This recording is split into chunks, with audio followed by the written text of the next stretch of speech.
Hey mga brods, may balita nga po tayo. Syempre, possible lang naman itong trade na gustong gawin ng SMB at TNT Tropang Giga kung talagang aaprobahan nito ni Kume Willie Marshall. Pero pag nag-iisipan din ito ng dalawang management dahil ito nga pong si CJ Perez ay balak nga itong i-trade ng SMB. Yes mga kabrods, dahil ito na nga gusto rin i-trade ng TNT. Ito pong si Mikey Williams with one-on-one trade na mangyayari dito mga kabrods. So syempre, ito nga pong si CJ Perez ay alam naman natin na magaling din naman na itong player.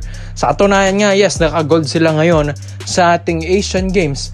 Pero syempre mga kabrods, ito pong si CJ Perez talaga ay isa yan sa magiging core na or key player na ng SMB next season at malapit na yan mga kabrods. So congrats din dito kay CJ Perez for winning the gold medal, and yun nga, history na ang ating Pilipinas dahil sila ang pangalawang nakakuha ng gold ngayon sa Asian Games.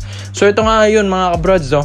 Alam naman natin yung lakas ni CJ Perez. Yes, nandun na tayo. Ang lakas niya ni Perez, ang galing mag-showdown, yung skills nito parang import na rin kung maglaro sa SMB. Kaya nga, di ba? Nagiging contender palagi ang SMB at laging nasa top yan mga kabrods. Pero yung Mikey Williams, mas iba yun mga kabrods. Siyempre, last season with Ronde Hollis Jefferson ang Kobe Bryant ng Jordan Country, siyempre, napa-kampiyon nila. Ito pong TNT Tropang Giga. So, sa sinasabi ko ngayon mga brods, ito pong si Mikey Williams, medyo malayo pa yung level dito ni CJ Perez dahil itong si Mikey Williams, napakampyonan niya ang TNT Tropang Giga kung saan itong TNT ay syempre hirap na hirap din itong makakapanalo ng kampyonato dahil ang lalakas ng mga SMC group, pero pinanalo niya at binuhat nila ni RHJ yan. So itong si Mikey Williams talagang masasabi mong kayang bumuhat ng kupunan mga kabrods. Maski nga 'di ba All Filipino Cup nung bubble, sila rin ang nagkampiyon. Kasama ito pong si Mikey Williams mga kabrods, kung saan maski walang import, kaya niya talagang buhatin ang TNT Tropang Giga. So ito nga pong si CJ Perez ay syempre malakas na player pero wala pa siya yung level ng isang Mikey Williams na parang ala NBA na kung maglaro. Import niyo yun Ito pong si Mikey Williams. Pero syempre mga brods, ito ay 50-50. Kung itong trade na ito ay matuloy, ito pong CJ Perez at Mikey Williams trade, para sa akin mga bros, malulugi talaga ang TNT dito dahil ibang klase yung Mikey Williams nila. Alam ko nga, o-offer na ito ng malaki ng SMB pero hindi rin naman magpapatalo ang MVP group. Hindi rin naman makukuha sa under the table yung ito pong si Boss Manny V. Pangilinan dahil may pera yan mga kabrods. Silang dalawa ni Boss Ramon S. Ang. So, syempre, ito pong pagdating naman sa mga skills set, syempre, dun tayo kay Mikey Williams. Yes, magaling si Perez. Pero yung galing ni Mikey Williams talagang scorer talaga, mga kabrods. Si Perez kasi, magaling siya, kaya score pero hindi niya kaya yung mga maximum level na ginagawa ni Mikey Williams every game sa TNT Tropang Giga, mga brods. Yung consistency, kumbaga. So, syempre, ikaw mga brods, sa lahat po ng mga SMB at TNT fans, sa tingin nyo, sinong mananalo sa trade at dapat mong i-push ang trade na ito? Komento mo lang, pwede nyo ma-jam na brods. At isa natin yan. Dito naman po tayo. No? Sa kabilang balita naman natin mga kabrods. Ito nga pong si Kobe Paras.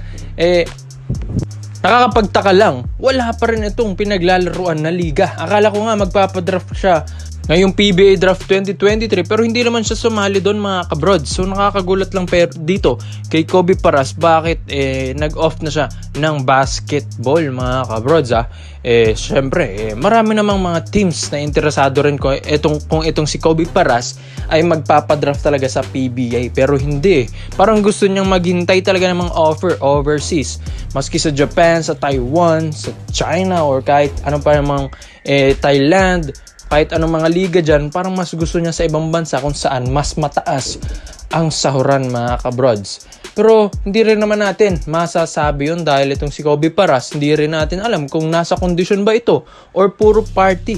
Dahil last na nakikita natin sa social media ay puro party si Kobe Paras sa Siargao Island, kumbaga puro bakasyon itong si Kobe Paras. Parang nawala na yung conditioning ng katawan nito.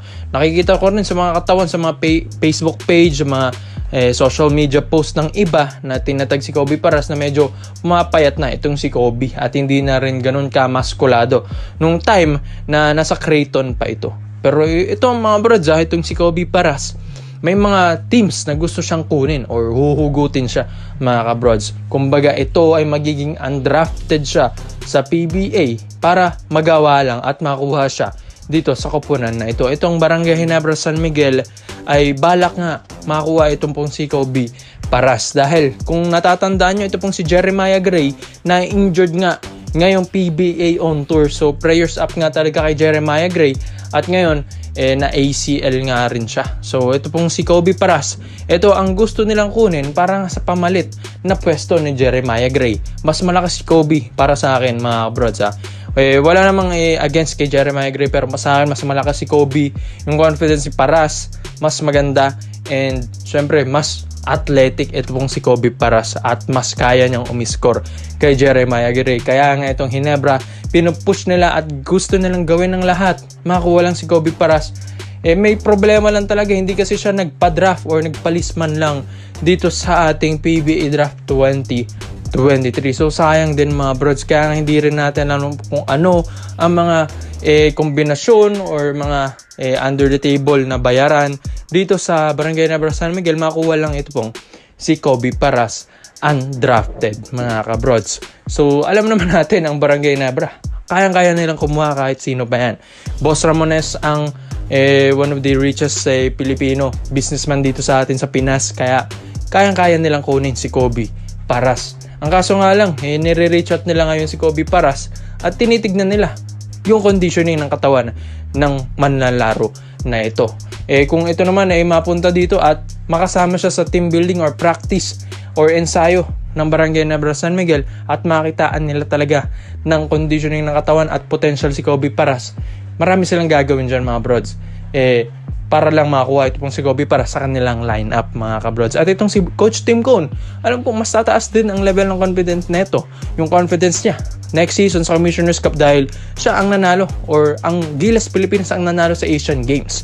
Kaya nga, praktisado si Coach Tim galing FIBA World Cup under Coach Chot Reyes. Tapos napakampiyon niya ang Gilas Pilipinas. Kaya mas gaganda ang flow ng laro ng Barangay Ginebra San Miguel ngayon. Tapos may mga ilang Ginebra players pang naglaro sa World Cup and Asian Games. So itong si Kobe Paras, aabangan natin ito mga brods kung talagang kukunin nila.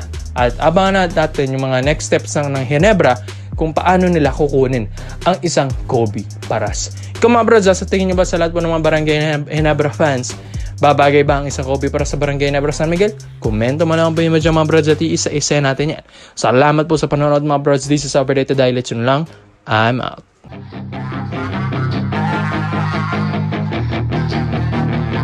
Yeah, she's got some nice long hair, and you know that she's a bad chick. All the boys stare, can't help it, it's a habit. Clothes that she wears, short skirt and a jacket.